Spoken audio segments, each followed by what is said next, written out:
So understanding future contracts. Very regulated, very often used in the commercial space, future contracts. Very good products to trade. We will now go deeper into them. What are they? How do they work? What's the benefits? What's the pros and what's the cons? So, future contracts. What is the purpose of them? Mainly speculative, so people trying to earn money with them, speculating on an underlying asset or on the future contract of an underlying asset, or for companies, mainly purpose is hedging. So a future contract is the obligation to buy an underlying asset at a future date. As I already explained earlier in the course, if I'm a company that is in the shipping business, for example, we need a lot of oil because all the tankers going through the seas of the world need oil. And I don't want to buy every month the oil when I need it because sometimes maybe I pay $50 for a barrel of oil. Sometimes I pay more. And I want to calculate for the upcoming years because for companies, this is obviously very important.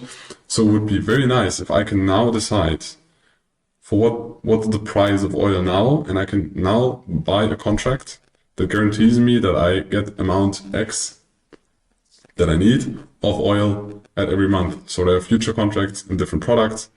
In some products, you have future contract every month.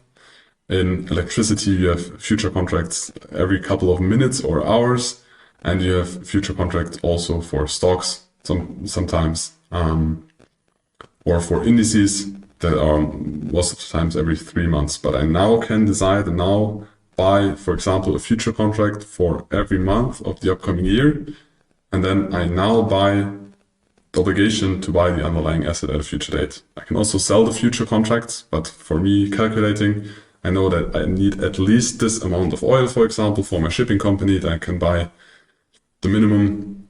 So I have less risk in the markets. If oil prices double, I still know I have this price for this barrel of oil and I will get this oil at price point X in the future. This goes through centralized exchanges. That's the purpose of those. For companies, this also happens. For example, Starbucks needs a lot of coffee. You also have future coffee products. It's also in orange juice, it's in meat, it's in grains. So all the different topics, also oil, silver, gold, all those assets have future contracts, and that's the use case of those. Where are they traded? On centralized exchanges regulated. So future contracts also, for example, the CME Group, NYMEX, or the Eurex, which is in Europe. So all markets are traded at the same place.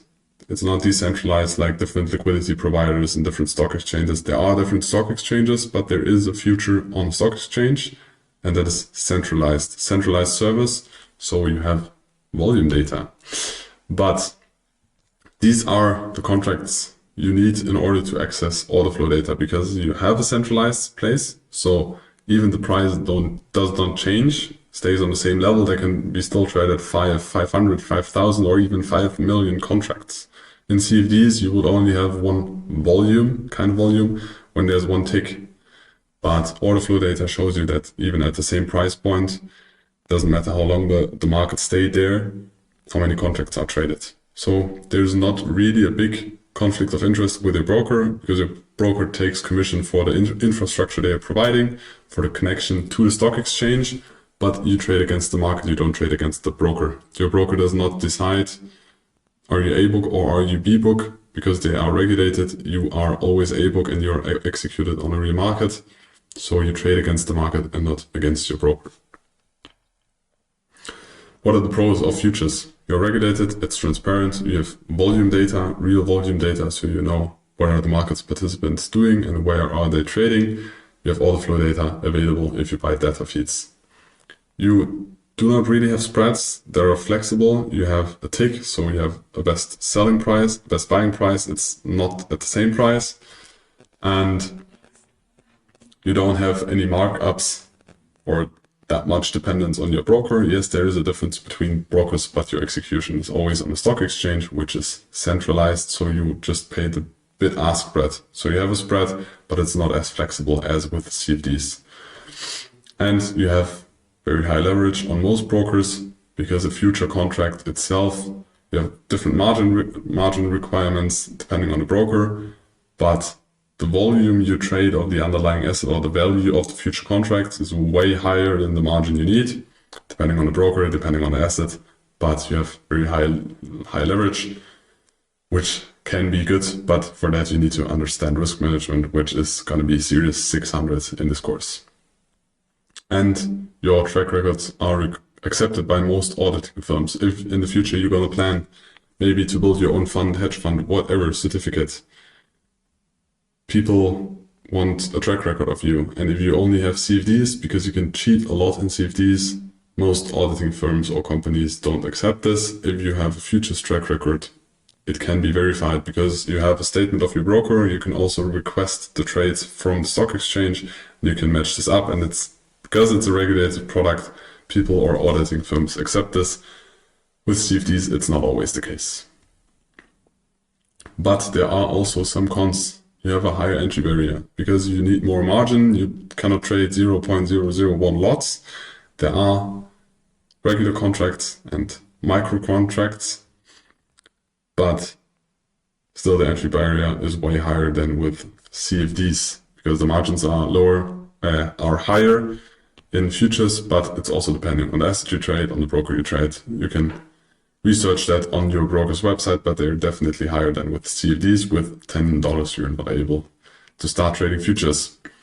You need a data feed for a platform. You don't really need it. You can also trade without, but then your data is going to be delayed. I think on TradingView, the basic delay is 15 minutes. Also different on the exchanges you trade or also the future products, but you need to buy the data feed that the stock exchange is providing because there's one central place where the future is traded, and you need to buy the access to that data so you get it.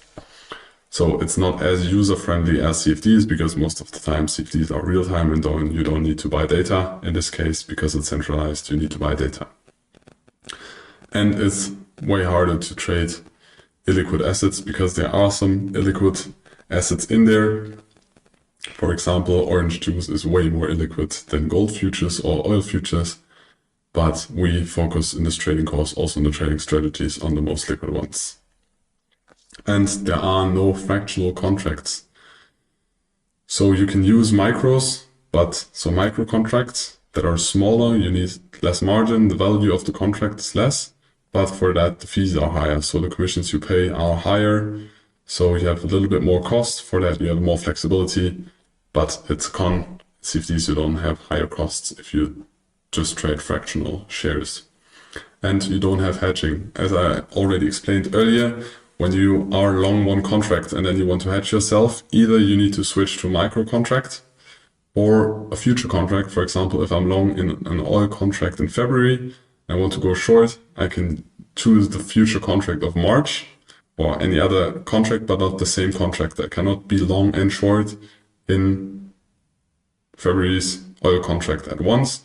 If I'm long one contract and I want to go short, I just sell my contract, which I'm long, and then I'm neutral again. In CFDs, it's different. You can just use another contract or micro contracts. For example, I can be long in an oil contract and just use the micro contracts to go short. That's possible. Then I'm long and short in futures or in the same future market, but there are different contracts.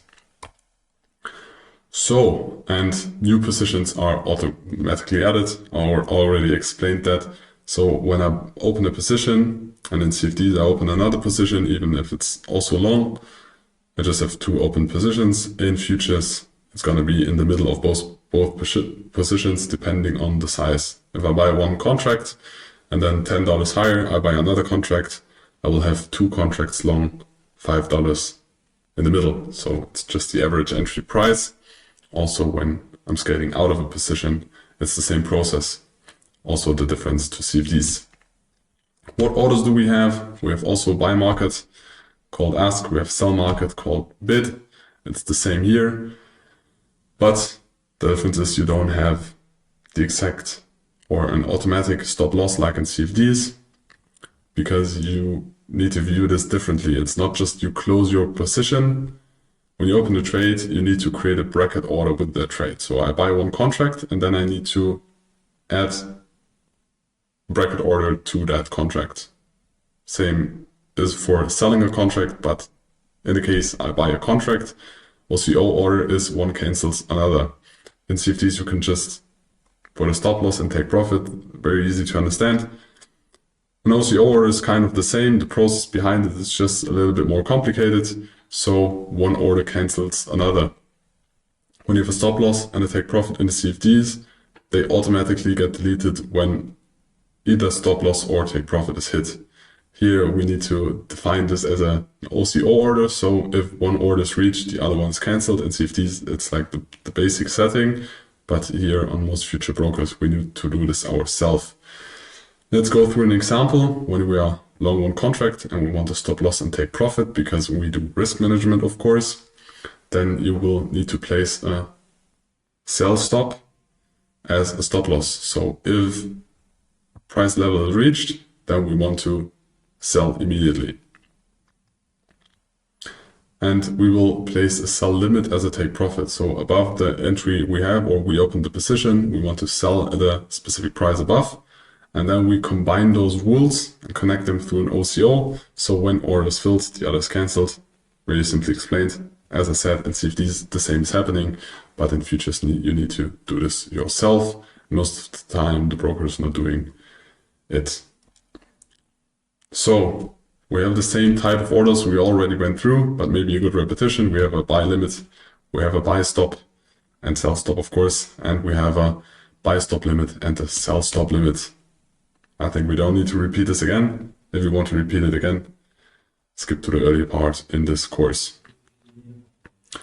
In futures, we also have MOC orders.